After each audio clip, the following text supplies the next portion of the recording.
നാളത്തെ ചൊല്ലാണ് വായന മരിക്കുന്നത്. എനിക്ക് തോന്നുന്നു വായന ജനിച്ചിട്ടില്ല, മരിക്കുന്നുമില്ല. എന്താണ് ഈ വായന? അതാണ് എനിക്ക് മനസ്സിലാവുന്നത്. അക്ഷരം എഴുതിയാൽ വായനയാവും. ഇപ്പം ഞാൻ കലാകാരനായതുകൊണ്ട് പറയാണ്, വായന തുറന്ന് അന്ന് പറയുന്നത് പ്രസവിച്ച കുട്ടിക്ക് ആദ്യം നിലവിളിച്ചിട്ടാണ് കണ്ണോട്ടനെ എന്നാലെ കരഞ്ഞോട്ടാണ്, അത് സന്തോഷത്തോടല്ല. ആ കരച്ചിൽ കുട്ടിയുടെ വായനയാണ്. വായന നമ്മളെ കമ്മ്യൂണിക്കേറ്റ് ചെയ്യാൻ വേണ്ടി എന്താണെന്ന് നമുക്കറിയാം. ആ ശിശുവിൻ്റെ അകത്തെ ആ സമയത്തെ വികാരത്തിൽ മരിക്കുന്ന സമയത്തും അതേപോലെയാണ്, നിശബ്ദമായിട്ട് പോകും. ജനിച്ചപ്പോൾ കരഞ്ഞു, എല്ലാവരും സന്തോഷിച്ചു. കുട്ടി കരഞ്ഞപ്പോൾ എല്ലാവരും സന്തോഷിച്ചു. മരിച്ചപ്പോൾ എല്ലാവരും ദുഃഖിച്ചു. പോയാൽ എനിക്കൊന്ന് സന്തോഷിച്ചു ഈ ലോകത്തിൽ. എനിക്ക് പലപ്പോഴും തോന്നുന്നുണ്ട്, അറിയോ, പല മതഗ്രന്ഥങ്ങളെ വായിക്കാൻ വളരെ ചെറുപ്പം വളരെ താല്പര്യമുള്ളതായിട്ട് എനിക്ക് പലതും അറിയാൻ സാധിച്ചു. ഇന്ത്യയുടെ കൂടെ ഞാൻ കവിതയും ഞാൻ എവിടുന്നാണ് വന്നത്, എല്ലാവരും ചോദിക്കും എവിടുന്ന വന്നു, എങ്ങോട്ട് പോകും. കോമർഗായം അടക്കം പറഞ്ഞത് ഈ ജനലിലും കൂടി പക്ഷി പറഞ്ഞു അതിനെക്കൊണ്ട് പോയി, എങ്ങോട്ട് വന്നു എങ്ങോട്ട് പോയി കണ്ടു മാത്രമേ. എനിക്ക് തോന്നി നമ്മളെല്ലാം സ്വർഗത്തിൽ നിന്നാണ് വന്നത്. എന്തിനാണ് ഈ ഭൂമിയിൽ ജനിച്ച് വളർന്നത് വെച്ചാൽ അതിന് ഒരു ഉദ്ദേശമുണ്ട്, ഒരു ഫംഗ്ഷനുണ്ട്. നമ്മൾ തിരിച്ചു പോകുന്നതും സ്വർഗത്തിലാണ്. ഇവിടെ മതത്തിൻ്റെ ആവശ്യമില്ലാതാണ് ഞാൻ പറയുന്നത്. എനിക്കിവിടെ പറയാൻ പാടില്ല, പക്ഷെ ഞാൻ പറയുന്നത് ഞാൻ സ്വർഗത്തിൽ നിന്നാണ് വന്നത്. ഞാൻ സ്വർഗത്തിലേക്ക് പോകും. ഈ ദേശകാലത്തിനുള്ളിലെ കലികാലത്തിലെ ഈ കാലത്തിലെ ജീവിതം, ഭൗതികം അല്ലെ ഏത് സ്പിരിച്വൽ ഏതുവാകും, ഈ കാലഘട്ടം മാത്രമേ നമ്മൾ ആലോചിക്കുള്ളൂ. അതിനൊരു തെളിവില്ല പറ്റിയത്. തെളിവിന് പോകുന്നത് ശരിയല്ല. കാരണം ഈ യൂണിവേഴ്സ് ഉണ്ടായ നമുക്കറിയില്ല, അതിനുശേഷം ഉണ്ടായ ഒരുപാട് സംഭവങ്ങൾ, നമ്മുടെ സ്പേസ് കാണുന്ന സംഭവങ്ങൾ നമുക്കറിയില്ല. നമ്മളൊരു ചെറിയൊരു ബോർഡിൻ്റെ മേലെ ഈ ഇവിടെ മുട്ട് സ്കൂളിൽ കുത്തിയതുപോലെ കോടിക്കണക്കിന് ജനങ്ങൾ തലകീഴായിട്ടും വേറൊന്നായി തിരിയുന്നു. അത്രേ ഉള്ളൂ. ഈ സത്യം നമ്മൾ ചിന്തിക്കുന്നത് നമ്മൾ ഏതൊരു കാലത്ത് യാഥാർത്ഥ്യബോധത്തോട് നമ്മളെ ചിന്തിക്കുന്നുള്ളതാണ്. പക്ഷികളും മൃഗങ്ങളും ഇനി മനുഷ്യനൊഴിച്ച് എല്ലാ ജീവജാലങ്ങളും യാഥാർത്ഥ്യബോധമുള്ളതാണ്, കർമ്മയോഗികളാണ്, കാലത്തൊക്കെ നല്ല ബോധമുള്ളവരാണ്. സസ്യങ്ങളറിയാം, ഓരോ സെക്കൻഡിൽ അവരുണ്ടാകുന്ന മാറ്റങ്ങൾ. മൃഗങ്ങളിൽ സകല ജീവജാലം മനുഷ്യനൊഴിച്ച് മനുഷ്യന് കാലമൊന്നുമില്ല, ദേശമൊന്നുമില്ല. ഞാൻ എന്ത് പറയില്ല. അതേസമയം ആദ്യകാലത്ത് ജനിച്ച മനുഷ്യർക്കുണ്ടായിരുന്നു 30,000 വർഷം മുമ്പാണ് പോലും ഒരു ഇതായുള്ള സമയത്ത് നരജി ചിത്രമാണ് ശില്പമാണ് ഇപ്പോൾ ചരിത്രകാരന്മാർക്ക് കിട്ടിയിട്ടുള്ളത്. 4 ഇഞ്ച് സൈസിൽ വീനസ് എന്നാണ് അതിന് പേരിട്ടില്ല. അന്തിമൊരു നായയുടെ സമയത്ത് നല്ല പലന്മാരും നടക്കുന്ന സമയത്ത് അതിൽ തന്നെ ഏതൊക്കെ കലാവാസനയുള്ള മനുഷ്യൻ ബുദ്ധി ഉണ്ടായിരുന്നു, ഒരു അമ്മ ക്ഷേത്രം. അതാണ് ആദ്യകാലം മുതൽ അമ്മയാണ്, അച്ഛനല്ല. ആദ്യം മുതൽ കലാപുസ്തകത്തിൽ ചരിത്രപുസ്തകത്തിൽ കാണാം. അത് ഇവർ കയ്യിൽ കൊണ്ടുപോകും, പോകുന്ന സംസാരിക്കുന്ന എവിടെ പോകുമ്പോൾ കൂടെ കയ്യിൽ കൊണ്ടു. എന്തിനാണ് കൊണ്ടുപോയത്? ഈ അക്ഷരത്തിൻ്റെ സിംബളാണ്. ഈ കയ്യിലെ ഉണ്ടെങ്കിൽ അവർക്ക് ആത്മവിശ്വാസവും ധൈര്യം, എന്തോ ഒരു ശക്തി. ഇതെന്തായാലും വിഭാരാധന നടക്കുന്നത്. ഈ ശക്തി കിട്ടാൻ വേണ്ടിയിട്ടാണ് പല ഇങ്ങനെ വസ്തുക്കൾ അല്ലെങ്കിൽ കുത്തിയെടുത്തത്. ഒന്നുമില്ല, ഇവർ തലയോട് കൊണ്ടുവരും ചിലവർ പൂർവീയന്മാരെ. അപ്പോൾ അവർക്കെന്തോ ഒരു മനസ്സിൻ്റെ ആശ്വാസത്തിനും തൃപ്തിക്ക് വേണ്ടി. ആ കാലം മുതൽ നമ്മൾ നോക്കിക്കഴിഞ്ഞാൽ അറിയാം, അതും വായനയാണ്. അക്ഷരം എഴുതിയാൽ എപ്പോഴും നമ്മൾ ഇപ്പോൾ ഇന്ത്യൻ ചരിത്രം നോക്കുകയാണെങ്കിൽ ഈ വരയെഴുതി വരക്കുന്നത് നമ്പൂരിമാരാണ് അക്ഷരം വിധിപ്പിച്ചത്. അക്ഷരം പിന്നെ സംസാരിക്കുന്നത് കേട്ടവൻ്റെ ചെവി ഇന്ത്യ കുടിക്കണമെന്നാണ് പറഞ്ഞത്. അപ്പോൾ ആ സംസ്കാരം നിങ്ങൾ ആലോചിക്കണം. കേൾക്കുന്നവൻ്റെ ചെവിയിൽ ഇന്ത്യ കുടിക്കാനാണ് പറഞ്ഞത്. ഈ സംസ്കാരത്തിന് വേറെ. അപ്പോൾ ഇത് അക്ഷര സംസ്കാരമല്ല. അപ്പോൾ ഞാൻ പറയുന്നത് ഏറ്റവും താഴ്ന്ന നിലയിൽ കിടക്കുന്ന മനുഷ്യ ജീവിയാണ് ഈ അക്ഷരമുള്ളത്, വായന എല്ലാം ഉള്ളത്. പുസ്തകം വന്നതിന് ശേഷമാണ് നമ്മൾ പുസ്തകം അക്ഷരം എന്ന് പറയുന്നത്. ശരിയല്ല.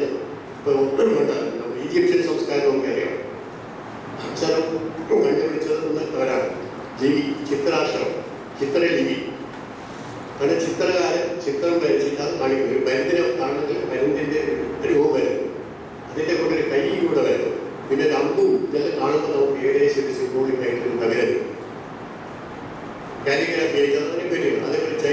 ശാസ്ത്രം, അത് ഇതേപോലെയാണ്. ചിത്ര ലിപികളാണ്, അറബിക്, ഇതെല്ലാം ആ ചിത്രവുമായി വളരെ ബന്ധപ്പെട്ടാണ്. അപ്പം അന്ന് മുതലേ ഉണ്ട്, തുടക്കം മുതലേ. മാത്രമല്ല, ഈ കാട്ടിൽ ഈ അമ്മയ്യ പോകുമ്പോൾ അവർക്ക് നോക്കുന്നത് അറിയാം, സിംഹം പോയ വഴി, പക്ഷി പോയ വഴി, കാൽപ്പാടുകൾ കാരണം അവരെ സംബന്ധിച്ചാണ് അത് അക്ഷരാണ്. കൊക്ക് പോകുമ്പോൾ കടപ്പുറത്ത് കോലത്തെല്ലാം കാണും. ഈ അക്ഷരം വായിച്ചിട്ടാണ് വേടൻ പോയത്, നായകന് പോയത്.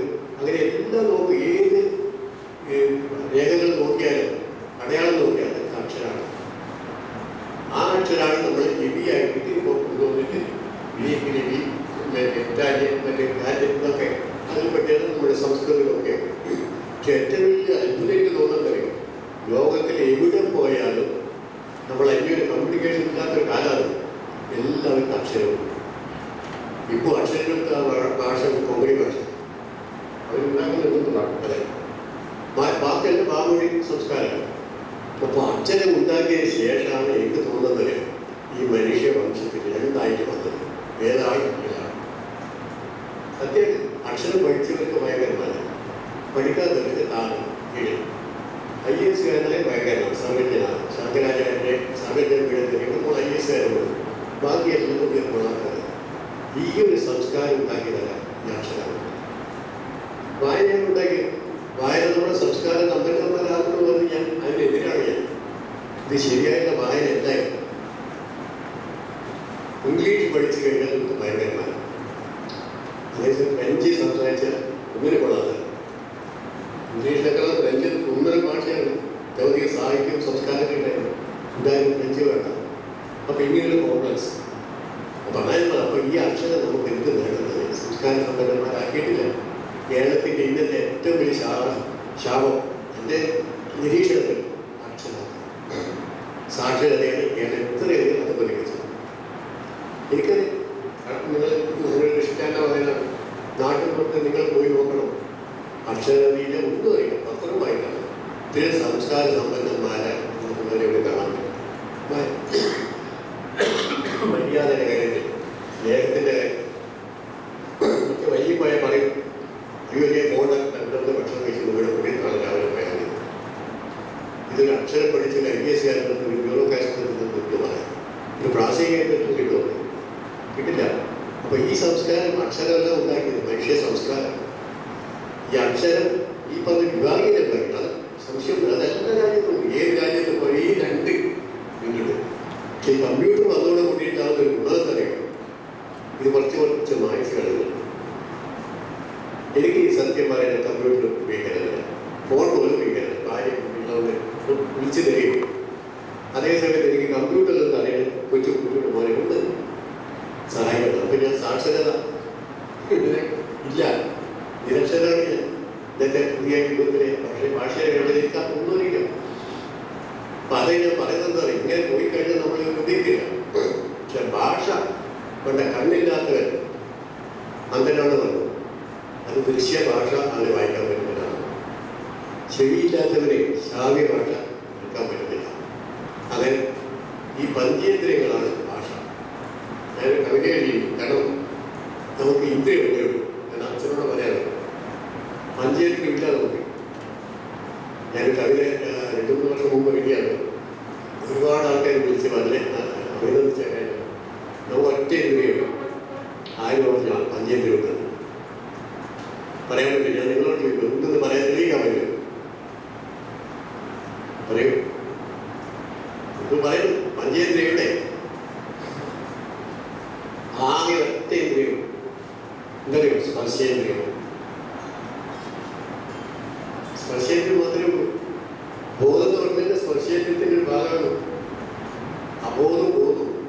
അപ്പോൾ ബോധോദയം എന്ന് പറഞ്ഞാൽ സ്പർശേന്ദ്രിയത്തിൽ കൂടിയിട്ടാണ്. അപ്പോൾ ബുദ്ധനും ബോധോദയുടെ സ്പർശേന്ദ്രിയത്തിൽ കൂടിയിട്ടാണ്, ബാഹ്യമായിട്ടില്ല. അപ്പോൾ ഞാൻ കാണുന്ന കണ്ണില്ലോ, ഈ കണ്ണും സ്പർശേന്ദ്രിയത്തിൽ രശ്മിയുടെ കണ്ണിൽ വന്നിട്ട് ഇമേജസ് ഉണ്ടാകും. അതിസൂക്ഷ്മമായിട്ട് ഞാൻ ആ ടെക്നോളജിക്ക് പോലും കണ്ടുപിടിക്കാൻ പറ്റാത്ത രീതി അതിനുള്ളിൽ എൻ്റെ മനസ്സിൻ്റെ ബുദ്ധിയിലെല്ലാം വന്നിട്ടാണ് എനിക്ക് ദൃശ്യം കാണാൻ പറ്റും. അപ്പോൾ അവിടെ സ്പർശാണ് വരും. രശ്മി പ്രകാശം പോലെ സ്പർശാണ്. അതേപോലെ ശബ്ദം. ചെവിയിലെ കമ്പനി ഇല്ലേ, അതിൻ്റെ സുഖമായില്ലേ, അവിടെ സ്പർശിച്ചിട്ടാണ് നമുക്ക് ഈ ശബ്ദ തരംഗങ്ങളും വ്യത്യാസങ്ങളും ഭാഷകൾ ഉണ്ടാകുന്നത്. അതും സ്പർശമാണ്. നിങ്ങൾ മണത്തും മൂക്കും അവിടെ വിധത്തിയാണ്.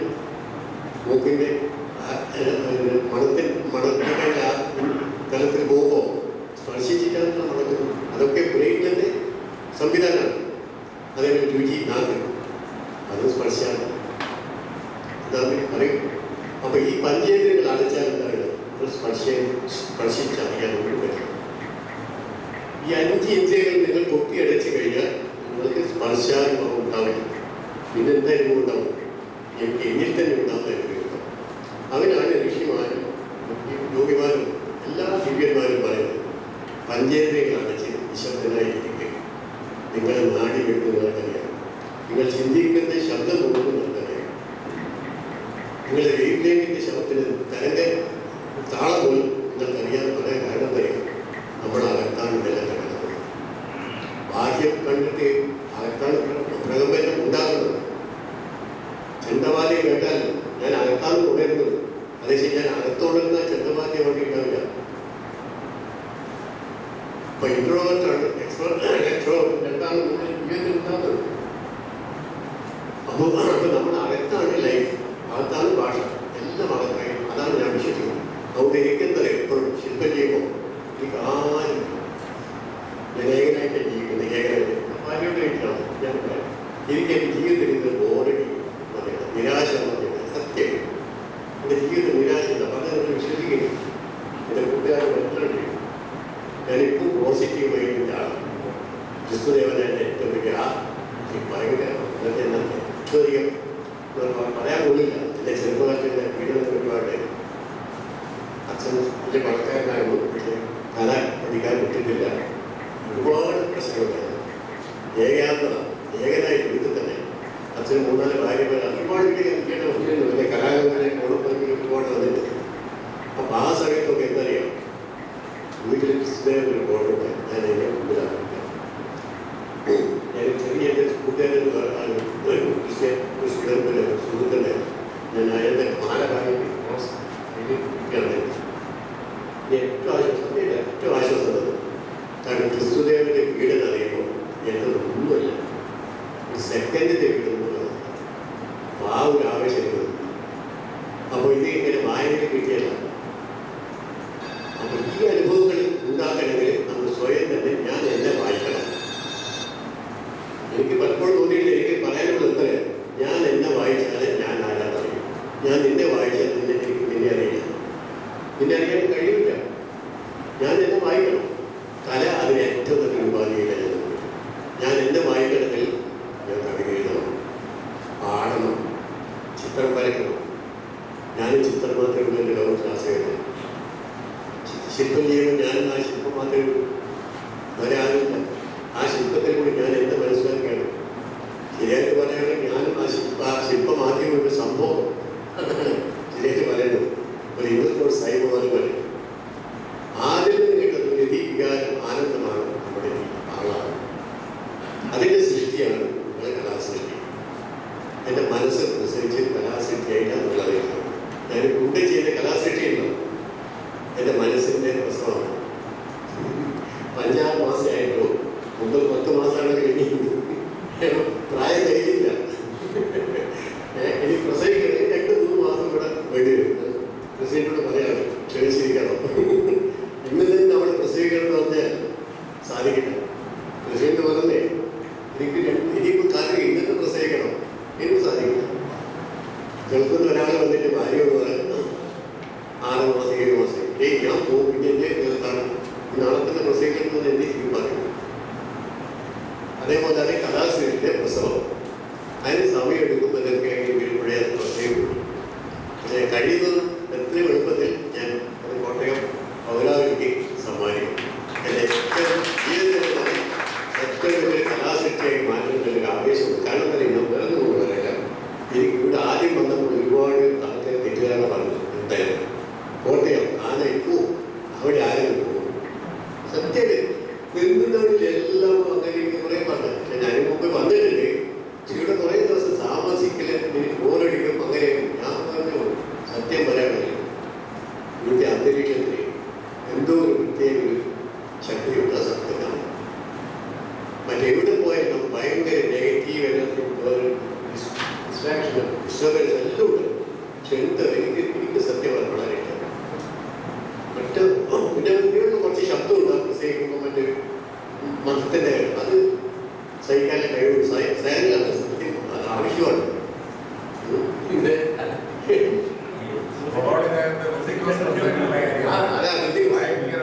അതെ, അത് ഞാൻ ഞാൻ ചോദിച്ചത് ഇത് മറ്റുള്ളവരെ ഉപദ്രവിക്കുന്നത് നമുക്ക് മാത്രം കേട്ടാൽ പ്രവേശിച്ചപ്പോൾ ആരായും അറിയില്ലാതെ എല്ലാവരും കേൾക്കണം. ഇത് വ്യക്തമായതും പരിപാലനമായ ശബ്ദമാണ്, എല്ലാവരും കേൾക്കുന്നതാണ്. അതിലെനിക്ക് വലിയ വിശ്വാസം. കാരണം പ്രാർത്ഥനയാണ് വളരെ നിസ്സംഗമാണ്. ഞാൻ വിശ്വസിക്കുന്നതാണ് മൗന പ്രാർത്ഥനയാണ് ഏറ്റവും ശക്തി. ആ പ്രാർത്ഥനയാണ് ആത്മാവുമായ പ്രാർത്ഥന. ആത്മാവിൻ്റെ പ്രാർത്ഥന മൗന പ്രാർത്ഥന.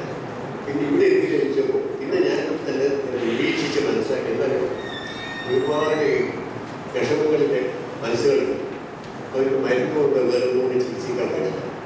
ഇതൊരു ഷോക്ക് ട്രീറ്റ്മെൻറ്റ് പോലെ എനിക്ക് തോന്നുന്നു. ഈ വൈബ്രേഷനൊക്കെ വന്നിട്ടല്ലോ ചിലപ്പോൾ അവർക്ക് ഒരു ആശ്വാസം കിട്ടും. അത് നല്ല സത്യം. ഞാൻ തന്നെ എനിക്ക് തോന്നിയതാണ്.